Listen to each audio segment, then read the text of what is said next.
안녕하세요. 메가공무원의 오정화 회계사입니다. 25년도 9급 지방직 지방세법 해설 강의를 시작하도록 하겠습니다. 일단 시험을 보시고 온 많은 수험생 여러분들 고생 많으셨고요. 우리가 이제 회계학 시험이 원체 좀 쉽게 출제가 되다 보니까 지방세법도 아마 보시면서 기대를 하셨을 것 같은데 지방세법은 오히려 작년에 비해서 좀 더 어렵게 출제가 됐죠. 그래서 점수 부분들을 합격 예측에 넣어놓은 내용들을 좀 봤더니 회계학 쪽에서 점수가 조금 더 올라가고 지방세법이 조금 떨어지고 그래서 전공 과목에서의 기본적인 컷에 해당하는 내용들은 작년과 크게 다르지 않은 상태인데 오히려 이제 국어나 영어 같은 다른 과목들이 한국사 과목들이 조금 더 어렵게 출제가 되다 보니까 작년보다는 조금 컷이 떨어지지 않을까라는 것을 조심스럽게 좀 예측을 해봅니다. 자, 안에 있는 내용들을 구체적으로 좀 보자면 자, 이제 9급 지방세법에 해당하는 요 문제 구성비가 24년도 기준으로는요. 지방세 기본법이 세 문항, 그리고 징수법 한 문항, 지방세법. 보통 이렇게 우리 개별세법이나 지방세법 쪽에 힘을 실어서 문제를 많이 출제를 했었죠. 그런가 하면 특례제한법이라는 게 두 문항이 출제가 됐었는데 자, 올해는 구성비가 살짝 달라졌어요. 거의 유사하고요. 일단 지방세법에 해당하는 요 개별법이 14개가 출제가 되고 그런가 하면 지기법이 요게 네 문항이 출제가 돼서 특례제한법이 한 문장으로 줄고 요게 네 문장이 출제가 됐습니다. 그러니까 지징법 하나, 이렇게 특례법 하나라고 해서 기본적으로 지기법 쪽에 조금 비중을 좀 더 실어서 문제가 출제가 됐다라고 볼 수 있겠고요. 근데 이제 옳은 것과 옳지 않은 것의 비중에 따라서 수험생들이 보통 난이도를 다르게 느끼는데 올해도 옳은 것이 좀 많이 출제가 됐습니다. 그래서 옳은 것만 골라봐라라고 하게 되는 게 9문항. 그런 거 옳지 않은 거 9문항. 그런 거 이제 단답형 형태로 소위 말하면 안에서 고르는 형태가 두 문제가 출제가 되다 보니까 아무래도 여러분들이 어렵다라고 느꼈던 이 문제들을 쭉 분석해 보면 대부분이 옳은 것을 골라라고 하는 요 형태에서 많이 오답들을 많이 내서 이 부분들이 조금 부담이 크지 않았을까. 그래서 아마 평균 점수가 조금 더 내려가지 않았을까라는 생각이 들고요. 자, 합격 예측에 지금 올라와 있는 내용들을 기준으로 이렇게 나눠서 보시면 소위 말하면 이제 50% 정답률 50%를 기준으로 그 이하 단에 해당하는 것들이 여러분들 좀 부담을 느끼고 어려웠다라고 볼 수 있는 문제들인데 일단 7번 문항에 해당하는 것들은 지징법 문제고요. 나머지 지기법, 그다음에 이제 취득세법이 올해 세 문제가 출제가 됐습니다. 아무래도 취득세법 양도 많고 내용도 어렵다 보니까 다만 이제 이게 뭐 중과세율 등등에 해당하는 복잡한 내용들이 나오는 게 아니라 가장 기본이 되는 문제들이 나오다 보니 취득세에 해당하는 것들도 여러분들이 공들여서 노력한 만큼 어떻게 보면 세 문항 정도가 출제가 돼서 열심히 노력하고 양도 많고 어려웠는데 한 문제 출제된 것보다는 어떤 의미에서 좀 낫다고 볼 수 있겠죠. 다만 이제 요 한 문제가 여러분들 조금 애먹히는 문제가 됐겠고요. 그런가 하면 나머지 지기법, 지방소득세법이다라고 해서 대부분 여러분들이 점수가 좀 안 나왔던 게 지기와 지징에서 오히려 지금 빵꾸가 난 상태라 점수가 안 나왔다라고 하는 이 문제들을 다 분석해 봤더니 옳은 문제를 골라라, 옳은 문장을 골라라 라고 하는 것들에 있어서 여러분들 보통 미스가 좀 났더라고요. 그런 것들 뒤에 가서 디테일하게 한번 내용들을 보실 거고 전체 20개의 이러한 문제들 중에서 일단 자 난이도 분석하기 전에 제가 이제 한번 쭉 모든 문제들을 제 기본서를 펼쳐놓고요. 어디까지가 기출문제고 어디까지가 기출되지 않았던 지문인지를 한번 분석을 해봤어요. 이런 거죠. 우리가 보통 시험이 어려웠다면 기출 지문이 아닌 기출 외 지문에서 문제가 많이 출제됐을 때 일반적으로 어렵다고 얘기를 하고요. 그런가 하면 기출 지문인데 이게 옳은 것을 옳지 않은 것으로 옳지 않은 것을 옳은 것으로 바꿔놨을 때 옳지 않은 걸 옳은 거 바꾼 건 괜찮은데 옳은 문장을 옳지 않은 것으로 바꿔놨을 때 보통 수험생들이 어렵게 느끼거든요. 근데 일단은 기출 지문 외의 것이 몇 개가 출제가 됐느냐라고 하는 것을 분석해 봤더니 앞에 보시면 지금 앞에 숫자 달려있는 것들은 기출 지문이에요. 그러면 4개의 지문 중에서 자 기출 지문이 3문항이고 기출 외의 지문이 한 문제가 출제가 됐다라고 볼 수 있겠고요. 전체에 해당하는 요 20개의 지문 토탈 이제 80개인데 80개 중에서 아까 단답형으로 그냥 골라라라고 하는 문제 그 두 개를 빼고 거기서는 이제 각각 세 문장이 출제가 되다 보니까 그러면 전체 78개에 해당하는 지문 중에서 기출 외의 지문이 20개가 출제가 됐습니다. 그러다 보니까 아무래도 기출 지문의 비중이 훨씬 높았던 시험인데 그러면 사실은 그렇게 어렵게 느끼면 안 되는 문제인데도 불구하고 여러분들이 어렵게 느꼈던 건 기출 지문이 옳은 게 옳지 않은 형태로 문제가 출제가 되다 보니까 그러니까 그대로 출제가 된 게 아니라 옳은 문장이었던 예전 기출이 옳지 않은 형태로 바뀌어 출제가 되다 보니 기출도 까리한 형태로 느끼다 보니 아마 여러분들 점수가 좀 평가나지 않았을까. 그러다 보니까 제일 중요한 건 뭐냐면 공모시험에서는 기출입니다. 제 기본서 보시면 모든 기출이 날개에 붙어 있고 기출됐던 모든 내용들이 그 문장 안에서 볼드로 박혀 있죠. 그럼 정확하게 어떤 게 옳은 문장이고 그 다음에 얘를 변형한다면 어떻게 변형될 수 있냐라고 하는 것들을 그 다음부터는 이제 많은 문제들을 지문들을 풀어가면서 숙달을 했어야 되는 건데 그게 아마 조금 부족한 채로 나머지 이제 기출 외의 지문들이 20개가 출제가 되다 보니까 이것들 때문에 조금 어렵게 느끼지 않았나라는 생각이 조심스럽게 듭니다. 뒤에 가서 각각의 문제들을 볼 때 어디까지가 기출이고 어디까지 기출 외의 지문인지를 제가 분석해서 보여드릴 텐데 만약에 지금부터 앞으로 내년 시험을 대비해서 준비하실 분들이라면 제 기본서를 펼쳐 놓으시고요. 이때 어디까지가 기출이고 아니었는지를 한번 꼼꼼하게 따져보세요. 그럼 내가 이게 기출된 지문이었는데 이걸 놓쳤구나. 이런 것들이 기출되지 않은 지문으로 나오는 거구나. 근데 사실상 비중으로 따지면 기출 외의 지문의 비중이 높은 편은 아니거든요. 그다음에 이제 이런 거죠. 기출 외의 지문이 저렇게 있다 하더라도 4개의 선지 중에서 지금처럼 이렇게 4개의 선지 중에서 기출 외가 하나라면 나머지 3개를 정확하게 맞췄을 때는 이 하나는 의미가 없는 겁니다. 3개를 맞춘다면 나머지는 얘가 맞던 틀리던 간에 결국은 나한테 당장에 영향을 주지 않는다라고 하는 거니까 대부분에 해당하는 문제가 그랬던 거고요. 그럼 결국은 한 문제 안에서 기출 외의 지문이 2개 이상이 들어간 게 4문장 정도입니다. 그래서 4문제 정도. 7번, 8번에 해당하는 거라든지 그런가 하면 이제 기출 외에 해당하는 게 지금 요거. 그래서 이제 10번과 11번에 해당하는 거 정도 빼고는 결국 대부분의 문제가 기출 외의 지문이 하나가 들어가거나 아예 기출의 모든 문제가 다 기출 문제가 들어가거나 이런 형태다 보니까 여러분들이 기출 문제를 정확하게 숙지했다면 적어도 내문항을 뺀 나머지에 해당하는 것들은 기본적으로는 건졌어야 되는 거 아닌가. 일단 조심스럽게 그렇게 말씀드려서 볼 수 있을 것 같고요. 난이도를 구분해서 좀 얘기를 하자면 이제 오히려 난이도 상급에 해당하는 게 여기 보시면 자, 기출 외의 지문 2개 들어간 거. 그런가 하면 얘는 기출 외의 지문이 하나 들어간데도 기본적으로 난이도 상급이고요.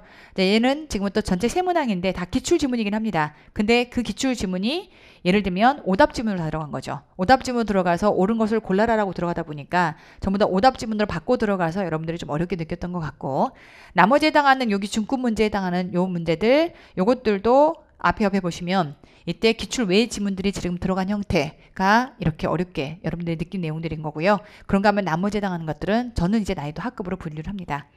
자, 이제 그러한 분석을 통해서 각각에 해당하는 문제들을 지금부터 이렇게 보실 텐데요. 자, 일단 1번 문제부터 보실 거고, 자, 1번 문제 보시면 난이도 학급 문제입니다. 직기법 문제. 징수권 소멸시효에 대한 설명으로 옳지 않은 거 갑니다. 첫 번째 보시면 자 우리 가산세를 제외하고 지방세에 해당하는 금액이 5천만 원 이상, 국세는 5억, 지방세는 5천을 기준으로 해서 소멸시효에 해당하는 기간은 지금부터 10년이 되죠. 맞는 내용이 되겠고 자 가산세는 빼고 얘기하는 거니까 맞는 내용이 되겠고요. 자, 두 번째 갑니다. 체납자가 국외 6개월 이상 계속해서 체류했다라고 하게 되면 이때는 자, 우리 소멸시효에 해당하는 중단 사유가 있고 그런가 하면 정지 사유가 있죠. 해당 내용들은 6개월 이상 체류해서 안 들어와요라고 하는 순간 뭐가 돼야 되죠? 얘는 정지 사유가 됩니다. 중단이라고 하는 건 리셋, 다시 지금부터 계산하는 거고요. 자, 정지라면은 멈추고 그 다음에 이어갈게라고 하는 거라 해당 내용들은 중단이 아니라 뭐가 돼야 된다? 얘는 지금부터 정지 사유가 됩니다. 자, 특별징수 의무자로부터 징수하는 지방세로서 납세 고지한 특별징수 세액의 경우 납세 고지에 따른 납부기한에 언제? 다음 날부터 지금부터 받으러 다니는 거예요. 징수권을 행사할 수가 있겠다라고 해서 납부기한까지는 기다리고 다음 날부터 징수권을 행사하는 거죠. 맞는 내용이 되겠고 자 고지에 따라서 중단된 시효다. 우리 납세 고지를 하게 되면 지금부터 소멸시효는 중단이 됩니다. 자 그리고 나면 이제 납부기한이 지나고 나서부터 새로 다시 리셋하는 거죠. 중단이라고 하는 것은 리셋을 의미하는 거니까 맞는 내용이 되겠고 옳지 않은 건 2번이 돼야겠다. 요거는 정답률이 높죠. 자, 이제 두 번 여기 보시면 자, 이제 이때 기출된 지문과 기출되지 않은 지문들을 좀 구분을 해보자면 녹색으로 들어간 건 기출 지문이고요. 그 다음에 지금 빨간색으로 들어간 게 기출 외 지문입니다. 그럼 지금 앞서 얘기했던 것처럼 전부 다 기출 지문이고 자 기출 외 지문이라 하더라도 우리가 안 다룬 건 아니에요. 다 제가 지금부터 쭉 모든 내용들을 기본서를 가지고 봤는데 우리가 다 학습했던 내용이긴 해요. 다만 기출이 됐냐 안 됐느냐라고 하는 거는 좀 차이가 있다 보니까 지금부터 이제 출제는 기본서에서 우리가 다루긴 다뤘는데 기출 외 지문이라면 빨간색 세모 그런가 하면 나머지 요 초록색에 해당하는 것들은 죄다 기출 지문이다라고 볼 수 있어요. 그래서 지금 하나만 지금부터 기출 외 지문이기 때문에 나머지에 해당하는 내용들을 전부 다 정확하게 알고 있었다면 충분히 풀어낼 수 있는 문제였죠. 자, 1번은 그러하고, 자, 2번 문제를 보시면 이번에도 정답률 80%, 뭐 얘는 굉장히 정답률이 높죠. 지방소득세에 대한 설명으로 옳은 내용을 문제에서 묻고 있고요. 자, 지방소득에 따른 개인지방소득세 세율이라고 하게 되면 지방세법에서 따로 규정하고 있으며, 자, 조례로 가감할 수 없다? 그렇지 않죠. 이때 50% 범위 안에서 가감 조정이 가능한 표준세율입니다. X가 되어야겠고, 자, 종합소득에 따른 개인지방소득세의 공제세 감면세액이 산출세액을 지금부터 초과해요. 없는 걸로 보죠. 2월 인정되지 않습니다. 없는 걸로 볼 것이고, 자, 개인지방소득세 확정신고한 거주자가 납세지를 관할하는 지자체장 외의 다른 데다 수정신고했어요. 다른 데다가 지금부터 신고한 모든 내용 다 효력이 인정이 됩니다. 자, 효력에 영향이 없다라고 했으니까 그 효력이 없다라고 했으니까 X가 돼야 되죠. 딴 데다 하면요, 그 지자체장이 올바른 곳에 갖다 주면 되는 거예요. 그래서 이거를 절대 납세자에게 혼동을 주지 않겠다라고 해서 기본법이든 소위 말하면 이제 지방세든 내지는 국세든 간에 다른 곳에 신고하는 것들에 대해서 전부 다 효력은 인정이 되는 겁니다. 없다라고 했으니까 X가 돼야겠고, 납세지 관할 지자체장은 개인지방소득세 과표와 세액을 경정하고 나서 오류와 누락이 있대. 그럼 다시 할 수 있어요. 다시 재결정 경정하는데 뭐라고 했죠? 쪽팔리니까 즉시한다. 그래서 이때 발견한 경우라면 즉시다를 경정한다. 맞는 내용이 돼야 되겠죠. 자, 정답은 4번이 돼야겠고, 자, 모든 지문들이 전부 다 기출 지문입니다. 그래서 아마 여러분들이 정답률이 높았던 것 같고요.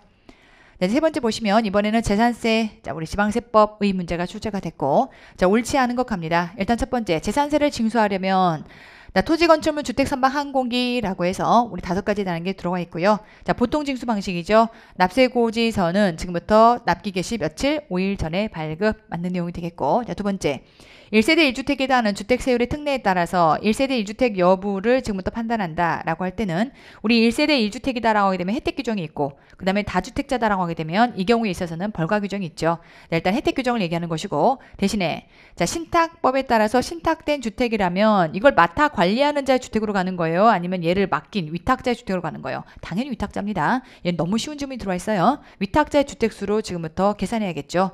만약에 지금부터 다주택자에 해당하는 이런 벌과 규정을 피하기 위해서 그럼 죄다다 신탁계약으로 남한테 맡겨버려서 이게 내게 아니라고 하면 결국 신탁계약이라고 하는 요거를 악용할 우려가 있기 때문에 위탁자, 실제 소유자 것의 주택수로 계산해서 가셔야겠다. 옳지 않은 건 2번이 돼야겠고, 자, 우리 재산세는 과세기준일 6월 1일을 기준으로 해서 이때 지금부터 이러한 과세 물건을 지금부터 소유하고 있는 자에게 재산세가 부과가 되는 거죠. 맞는 내용이 되겠고, 토지에 따른 재산세 과세 대상은 3개로 쪼개집니다. 종합합산, 별도합산, 그런가 하면 분리과세. 맞는 내용이 되겠죠. 옳지 않은 건 2번이 돼야겠다. 자, 요게 기출 외의 지문이 들어와 있지만 나머지 지문들이 전부 다 기출 지문이기 때문에 이것도 여러분들이 정답률이 높은 편이고요. 자, 금방 쉽게 구할 수 있는 문제였고, 기출 외의 지문이라고는 하지만 얘는 우리가 모의고사 그리고 문제집에서 자주 봤던 지문입니다. 당연히 이거는 쉽게 찾을 수 있는 문제였고요. 자, 이번에 네 번째 문제를 보시면 조례로 정하는 바에 따라 세율을 표준세율의 50% 범위에서 가감 조정할 수 있는 것만 모두 골라라라고 돼 있는데, 일단 안 되는 걸 보자면 일단 레저세 안 되는 거고요. 그 다음에 이제 취득세, 자동차 주행에 대한 자동차세라고 했을 때 자동차 주행에 대한 자동차세라면 휘발유에 들러붙는 거예요. 우리가 소비세에 해당하는 것들은 지금처럼 이렇게 표준세율로 가감 조정이 안 됩니다.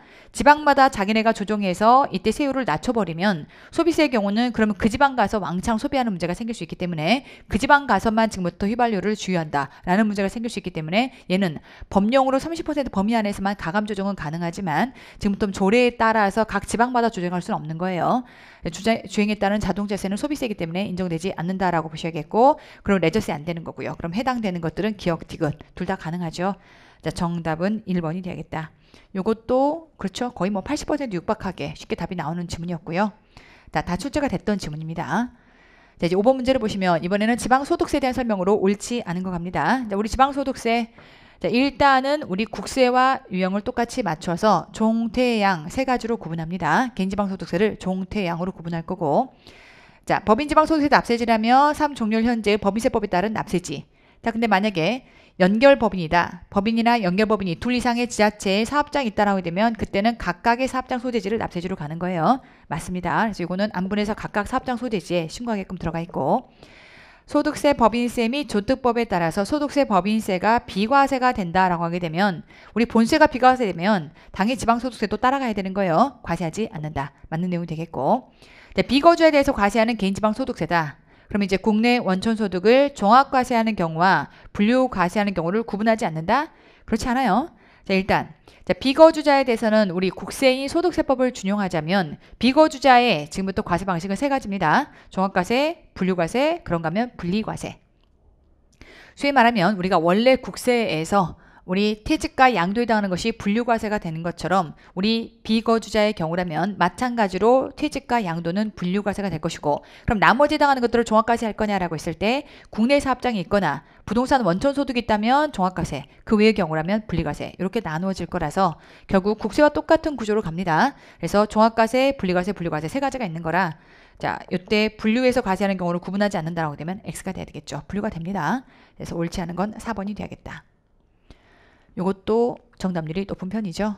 자, 이렇게 해서 요것 빼고는 나머지 모든 지문이 출제가 됐으나 나머지를 정확하게 알 수 있는 지문들이다 보니까 쉽게 지금 오답 지문은 찾아낼 수 있었던 거고요. 자, 넘어가서 6번 문제를 들어가다 보시면, 자, 담배 소비세에 대한 설명으로 옳지 않은 거, 얘도 정답률이 낮은 편은 아니네요. 일단 보시면 제조자는 제조하로부터 반출한 담배에 대해서 담배 소비세 납부할 의무가 있다. 가장 기본이 되는 지문이죠. 담배 소비세율, 자, 50% 범위 안에 조례로 가감 조정하냐라고 했을 때 다시 한번 담배 소비세도 소비세예요. 우리 소비세에 해당하는 경우들은 표준세율로 가감 조정이 안 된다라고 했고, 이 경우는 범0으로 정하는 바에 따라서 30% 범위 안에서 가감 조정이 돼야 되겠죠. 그래서 옳지 않은 것 X가 돼야겠고, 담배 소비세도 소비세예요. 담배를 다른 담배 원료로 사용하기 위해서 반출하는 거, 자, 이때 우리 반출에 해당하는 것들은 미납세 반출을 의미하는 거고요. 담배 소비세를 징수하지 않는다라고 했으니까 맞는 내용이 되겠고, 자, 수입 판매업자가 담배를 외항선의 선언원에 의해서 판매하는 경우다라고 하게 되면 우리 부가세법상에서 면세 규정과 동일하게 우리 담배 소비세 여기서 면제가 됩니다. 맞는 내용이 되겠고, 옳지 않은 거 2번. 이것도 정답 지문이 높은 편이죠. 자, 다 출제가 됐었고 요 4번만 출제가 안 됐던 건데, 요거 외항선 선언에 해당하는 것들 우리 부가세법상에서 우리 면세 규정하고 똑같이 연결해서 본다라고 했던 거니까 요것도 기억 떠올려 보시고, 자, 정확하게 오답이 지금 딱 들어가 있다 보니까 정답률이 높은 거죠. 이게 안 봤다 하더라도요, 너무나 명확한 오답이 들어가 있다 보니까 아마 여러분들이 정답률이 높게 나오지 않았나. 자, 이제 7번 문제를 보시면, 자, 징수법상에서 체납 처분에 대한 설명으로 이번에는 옳은 거 문제에서 묻고 있고요. 자, 얘는 41%. 요걸 좀 여러분들이 어렵게 느꼈더라고요. 요거는 이제 기출되지 않았던 두 개의 지문이 들어갑니다. 그래서 아마 조금 어렵게 느끼지 않았나 싶은데 일단 보실게요. 자, 체납자는 체납처분의 목적물인 총재산의 추상가액이 체납처분비를 충당하고 남을 여지가 없을 때까지 끊고, 자, 지금부터 체납처분을 했을 때 걷어내는 게 100이야. 근데 지금부터 이때 체납처분비가 120이래.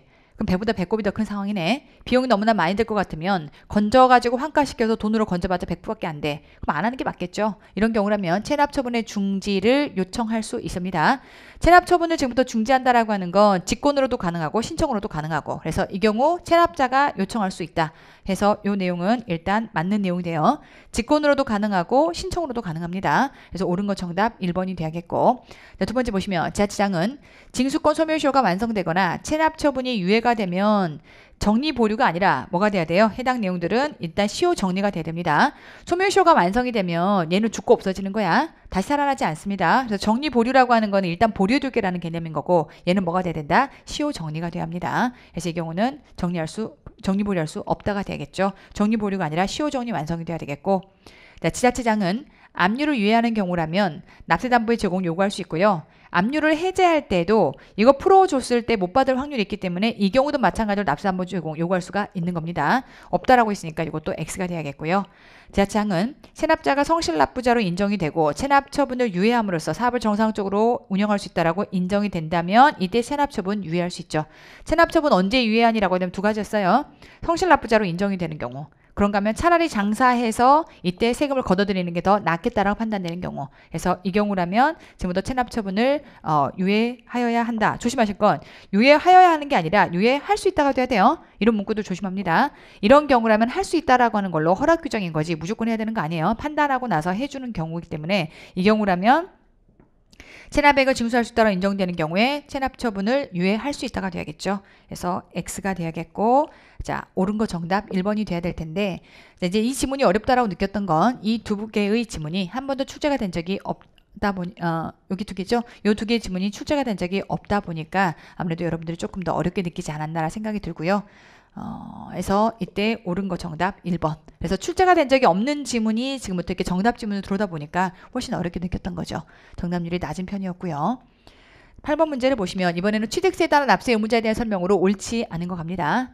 일단 첫 번째, 차량과 기기 장비의 종류를 변경함으로써 그 가액이 증가했다라고 하게 되면 해당 내용들은 간주 취득이 되는 거죠. 취득으로 본다. 맞는 내용이 되겠고.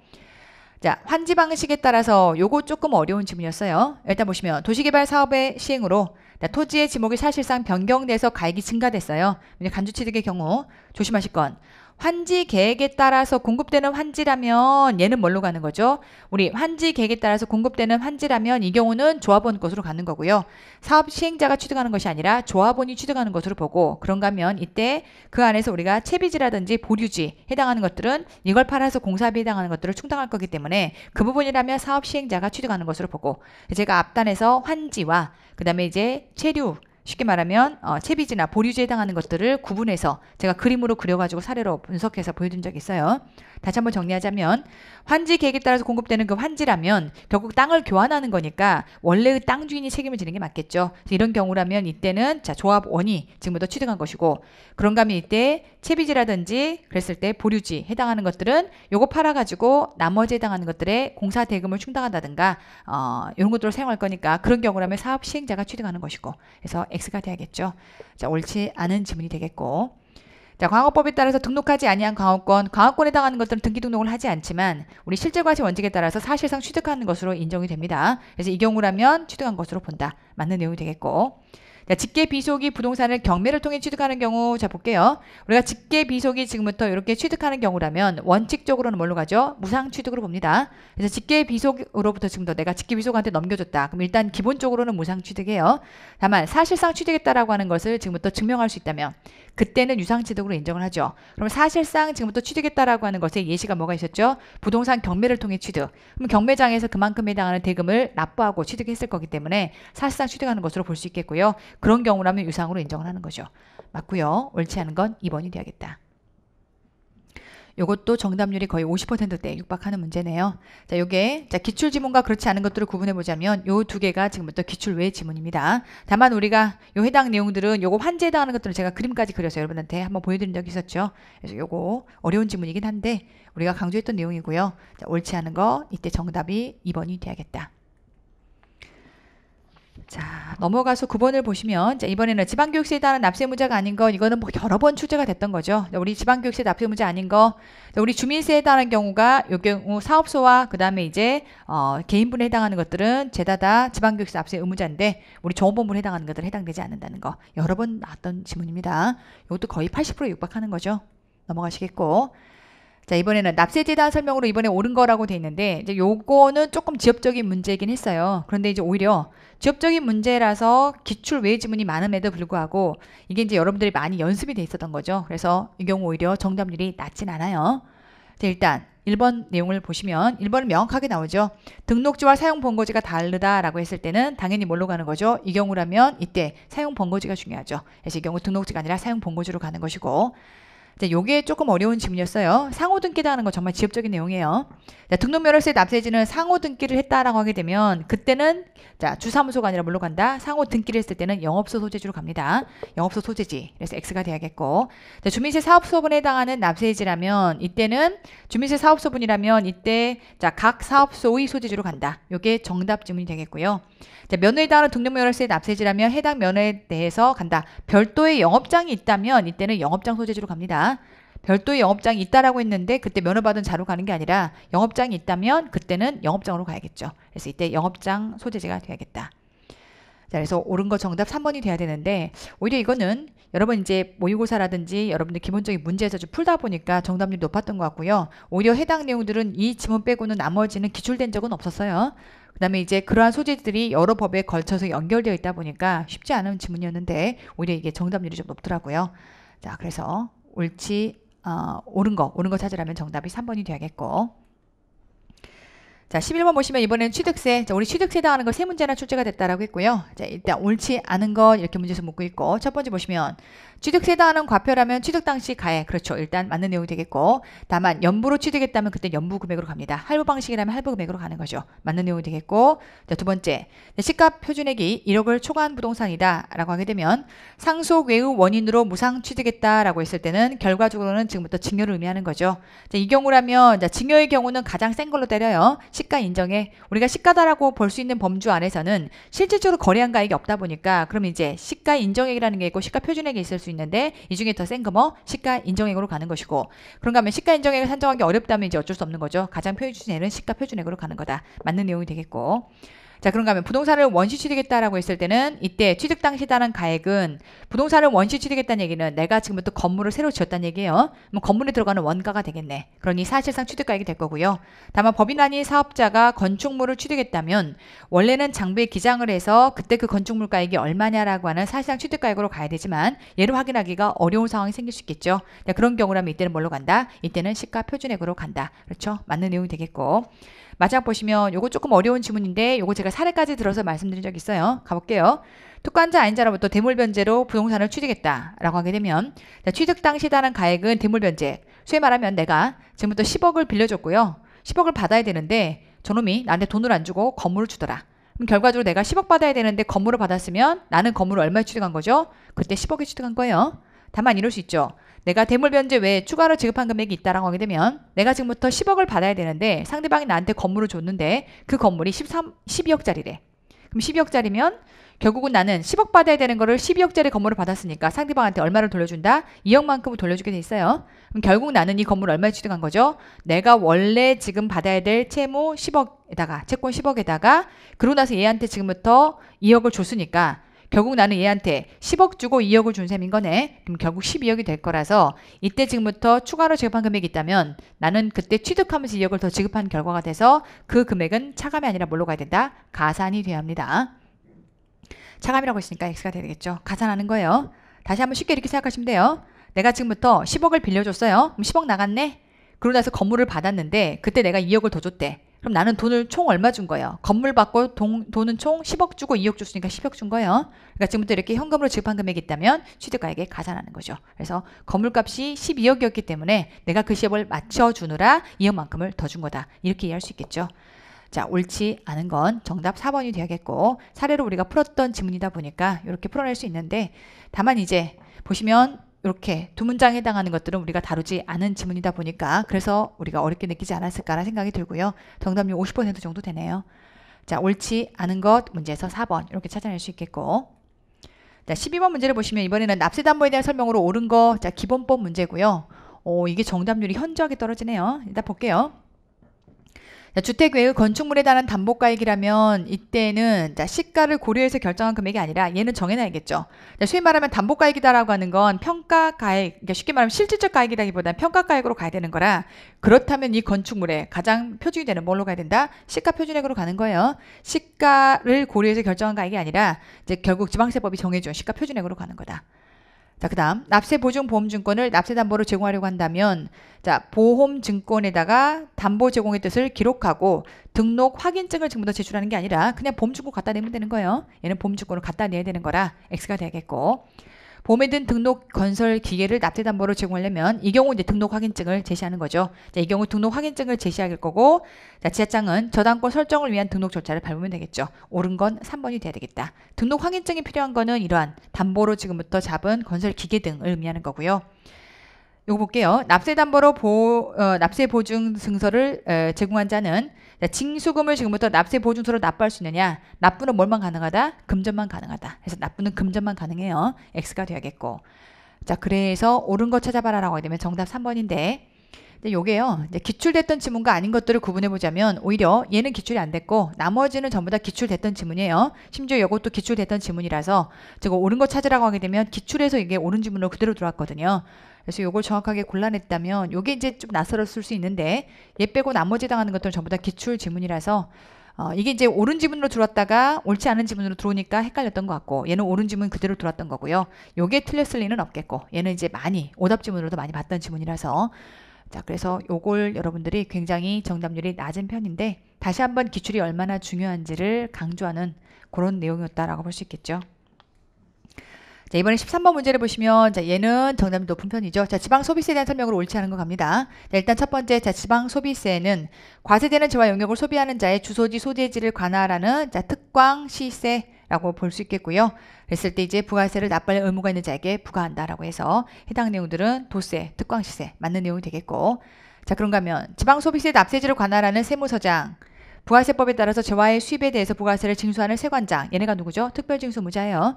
우리가 지방소비세에 해당하는 것들은 국세와 지방소비세 같이 걷죠.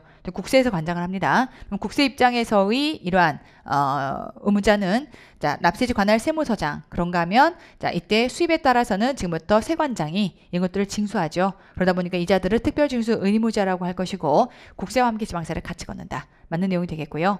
자, 이번에는 자, 부가 징수 불복 절차에 대해서는 국세를 따라갑니다. 자, 그랬을 때 이때 자, 그 처분청이 누구냐라고 하게 되면 이때 이 특별시장 도지사 등이 아니라 얘 뭐가 돼야 돼요? 특별징수 의무자가 처분청이 돼야 되겠죠.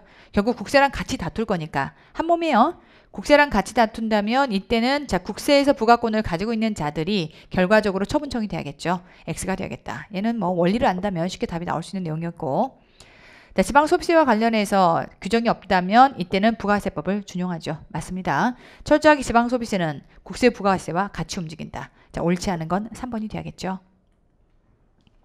자, 해당 내용들은 다 기출됐던 지문입니다.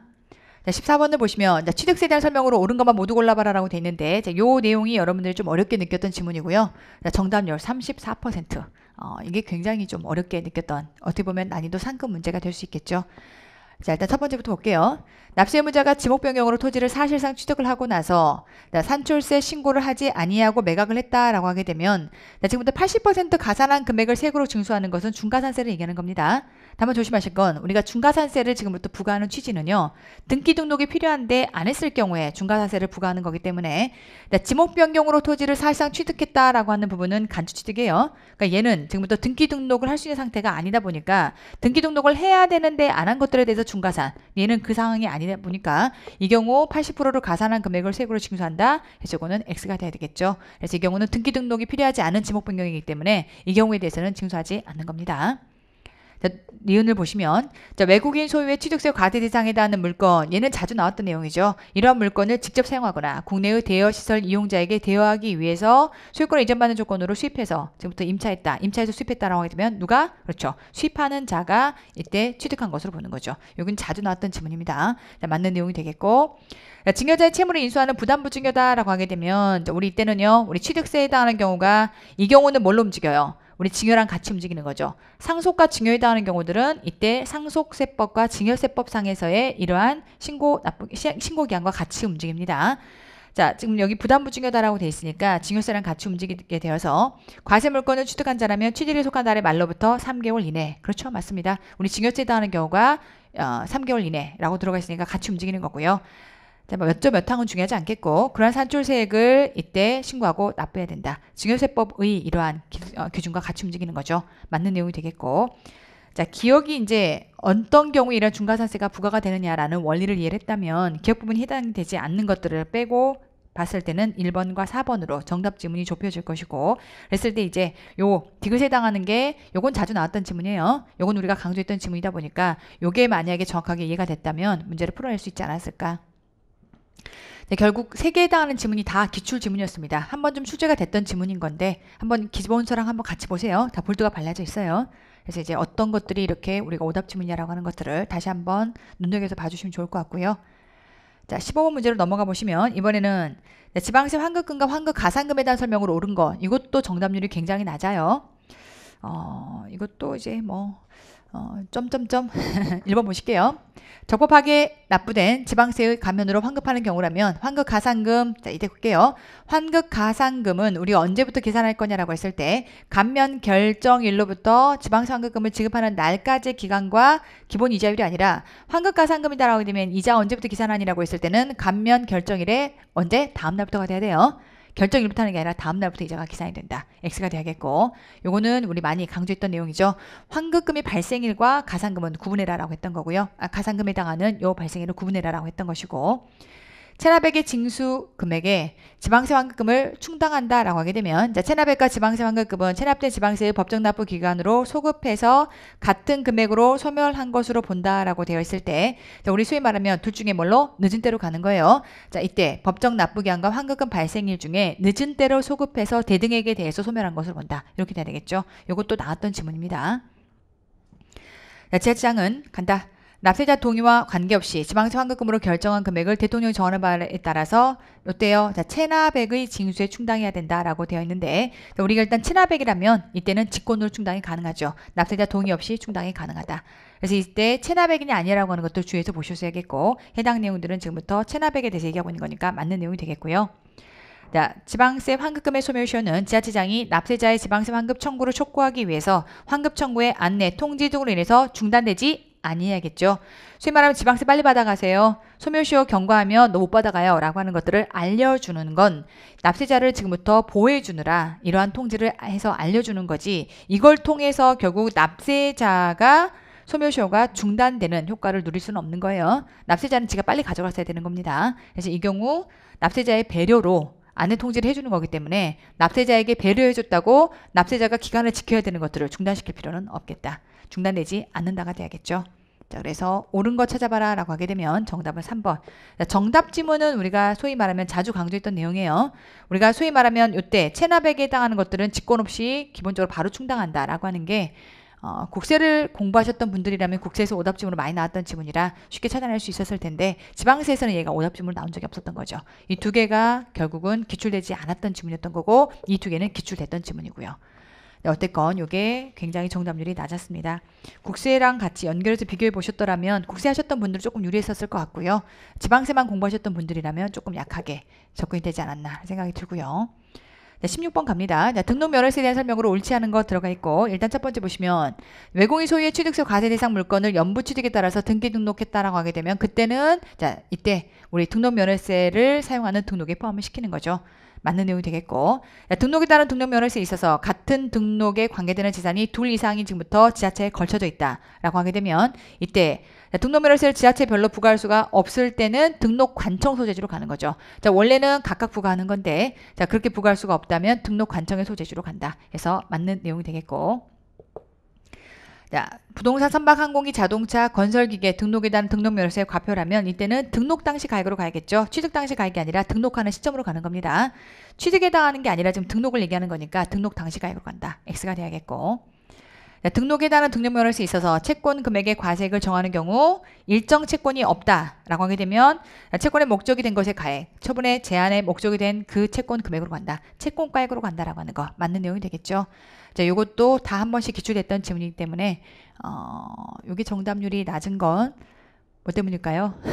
기출로 다 출제가 됐던 지문입니다. 그다음에 옳지 않은 지문이기 때문에 기출 지문 안에서 충분히 소화가 됐던 내용이죠. 넘어가서 17번 문제 갑니다. 자, 재산세에 대한 설명으로 옳은 것만 모두 골라봐라 라고 되어 있고요. 자, 요거 일단 첫 번째 보시면 자, 주택의 건물과 부속토지에 대한 소유자가 다르다라고 하게 되면 이때는 자, 건물의 소유자를 부속토지의 재산세 납세의무자로 보는 것이 아니라 이 경우는 뭘로 가야 돼요? 소유자가 다르다면 시가표준액으로 안분하는 겁니다. 이때 건물 소유자를 부속토지 재산세 납세의무자가 아니라 시가표준으로 안분한다가 돼야겠죠. 그래서 이때 주택에 대한 산출세액을 건축분과 부속토지의 시가표준액 비율로 안분해서 각각을 지금부터 납세의무자로 본다. 재산세 과세 기준 현재의 사용이 일시적으로 공무상의 등재 현황과 달리 사용하는 것으로 인정이 된다라고 하게 되면 이때는 공무상의 이러한 등재 현황에 따라서 재산세를 부과하는 거죠. 일시적으로 지금부터 등재 현황과 다르다라고 하게 되면 그때는 이때는 공부 등재 현황으로 그대로 인정해서 간다. 맞는 내용이 되겠고. 자, 신탁재산의 수탁자 물적 납세 의무에 따라서 수탁자로부터 납세 의무자의 재산세를 징수하려고 하는 지자체장이 지금부터 고지를 했어요. 고지했다라고 하게 되면 고지받은 다음부터는 수탁자가 책임을 져야 되는 겁니다.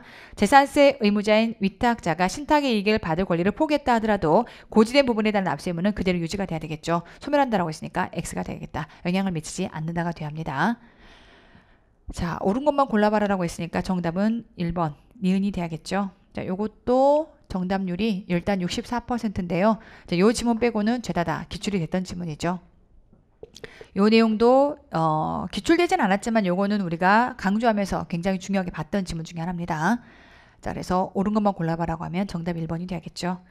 18번 문제를 보시면 요거 지특법 문제죠. 지특법 나오면 보통 정답률이 항상 떨어지는 것 같아요. 일단 보시면 지방세 지출보고서와 감면에 대한 설명으로 옳은 것 첫 번째 보시면 지방세 지출 보고서의 작성 방법에 대해서는 행안부 장관이 지금부터 정한다라고 지금 들어가 있으니까 그쵸. 이 모든 방법들에 대해서는 우리 지방세에 해당하는 것들을 관장하는 건 행안부예요. 행안부 장관이 정한다. 정답은 1번이 돼야겠고 2번 보시면 지자체장이 주요 역점 사업의 추진을 위해서 필요하다라고 인정하면 자, 우리 지방세 감면 확대 몇 년? 3년이에요. 5년 아니고 3년. 지방자치단체장은 천재지변으로 지방세 감면이 필요하다라고 인정을 했다면 자 그때 세율을 경감한다라고 하는 건 지방의회의 승인을 받는 겁니다. 허가를 받는다라고 할 때 행정안전부 장관이 아니라 지방의회의가 돼야 되겠고요. 지방의회의 의결을 얻어서 조특법에 따라서 위임을 받은 지방세 감면을 지금부터 하려고 한다면 지방세 심의위원회의 심의를 거쳐서 조례로 정하느냐라고 했을 때 지금부터 조특법에 따라서 위임받은 감면은 제외하고 돼야 되죠. 그래서 이 경우는 지금부터 요게 해당 사항이 없다. 요거와 소위 말하면 지특법과 조특법을 뺀 나머지에 해당하는 경우라면 지방세 심의위원회의 심의를 거쳐 조례로 정하는 건데 우리 요거 자주 나왔던 질문이에요. 조특법에 따라서 지금부터 위임에 따른 감면이라면 이 경우는 그러하지 않다가 돼야 되니까 옳지 않은 지문이 돼야겠고 자 문제에서 옳은 거 찾아라 라고 했으니까 정답은 1번이 돼야겠죠.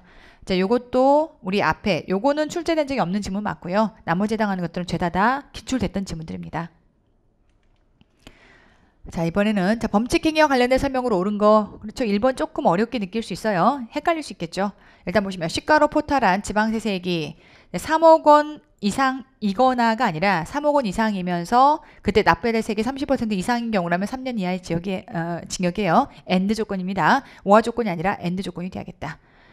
자 그런가 하면 이때 이제 3년 이하의 징역 또는 3배 이하의 벌금을 지금부터 부과를 받는다. 그래서 이상이거나가 아니라 이때는 오화 조건이 돼야겠고요. 자 그런가 하면 포탈 범칙 행위의 기수 시기는 지금부터 지자체장이 세액을 결정해서 부과하는 세목의 경우라면 이때 납부 기한이 경과하는 때다라고 지금 들어가 있으니까 맞는 내용이 되겠고 범칙 사건에 대한 처분의 종류라면 통고, 고발 체납 처분 아니고 뭐가 돼야 돼요? 무혐의예요. 혐의가 없거나 고발하거나 통고 처분, 고발, 무혐의가 돼야 되겠죠. 그래서 체납 처분 X가 돼야겠고 범칙 행위는 행안부장의 고발이 있어야만 공소를 제기할 거냐라고 할 때 조심하실 건 행안부 장관의 고발이 아니라 얘는 지자체 소관이에요. 지자체장의 고발이 있어야만 공소를 제기하는 겁니다. X가 돼야겠다. 자 그래서 옳은 거 정답 2번이 돼야겠고요. 자, 어쨌건 범칙 행위에 해당하는 것들은 우리 원래 사이드 주제였죠. 얘가 메인이 아니다 보니까 자주 다루지 않았던 지문이라서 어렵게 느껴질지 모르겠지만 요 세 개 해당하는 거는 이미 기출 지문이에요. 그래서 옳지 않았던 거 4번 이렇게 볼 수 있겠고요. 자, 마지막 문제를 보시면 이번에는 지방소비세법과 지방소득세에 대한 설명으로 옳지 않은 것 해서 두 개가 지금부터 같이 접목되어 있는 형태죠. 첫 번째 보시면 지방소비세의 과표는 부가세 과표와 동일하냐라고 할 때 요거 자주 굉장히 강조하며 다뤘던 겁니다. 우리 지방소비세에 대한 과표라면 이때는 부가세 납부세액에서 이때 공제세액, 감면세액 빼고 가산세 더하고 요거 우리 산시까지 계속 봐오면서 강조했던 내용입니다. X고요. 거주자의 소득세에 따른 지방소득세 과표는 국세인 소득세법에 따른 과표와 동일합니다. 얘는 맞는 내용이 되겠고 얘는 X가 돼야겠다.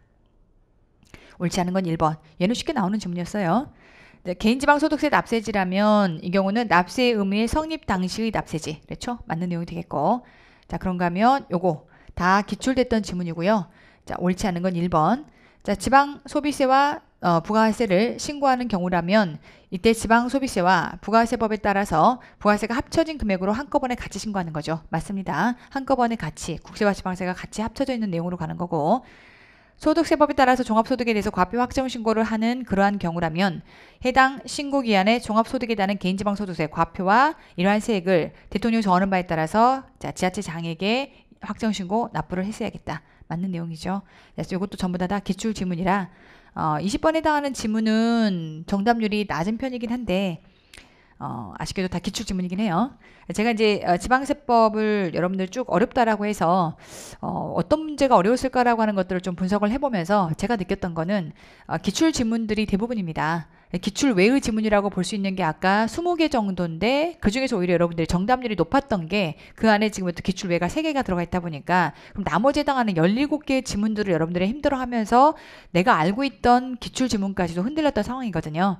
결국 이제 우리 이 공무원 시험은 기출에서 결국 승부가 난다라고 하는 거를 재차 다시 한번 확인해 보시고 우리가 기본서를 쭉 학습하는 과정에서 옳은 지문, 옳지 않은 지문들 각각 섞여 있을 텐데 그 중에서 옳은 지문들이 만약에 오답 지문으로 바뀐다면 어떻게 바뀔 것인가 라고 하는 것까지를 여러분들이 염두에 가면서 꼼꼼하게 학습을 했더라면, 그러면 앞서 얘기했던 것처럼 한 지문 안에 기출 외가 들어간 게 2개 이상 들어간 문제가 4문항밖에 없었거든요. 그럼 나머지는 내가 정확하게 기출 지문들을 이해하고 숙지하고 있었더라면 맞출 수 있는 지문들이었기 때문에 다시 한번 우리가 세법을 접근하는 방식은 일단 기출 지문을 완벽하게 학습한다. 완벽이라고 하는 범주 안에는 그냥 옳은 문장을 옳은 것으로 볼 것이 아니라 어떻게 비틀어서 볼 거냐, 그 다음에 왜 그 문장이 이런 형태냐, 왜 이 지문이 맞는 거냐라고 하는 거를 정확하게 좀 이해할 필요가 있겠죠. 그렇다라고 하게 되면 얘가 틀린 지문으로 들어왔을 때도 옳은 지문이 왜 그렇게 지금 법문이 만들어졌는지에 대한 이해를 바탕으로 한다면 옳지 않은 지문들도 골라낼 수 있기 때문에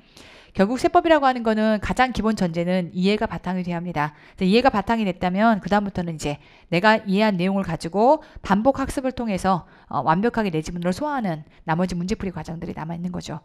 그래서 앞으로 여정들이 남아있는 분들이라면 기본서 펼쳐놓으시고 이때 날개와 그 다음에 본문에 따른 내용들과 비교해 가면서 내가 어떤 것들을 놓쳤는지를 한번 잘 곱씹어 가면서 앞으로의 학습 방향 등을 좀 고민해 보셨으면 좋겠습니다. 자, 이렇게 해서 우리 25년도 지방직 9급에 해당하는 지방세법 해설 강의를 마치도록 하겠습니다. 수고 많으셨습니다.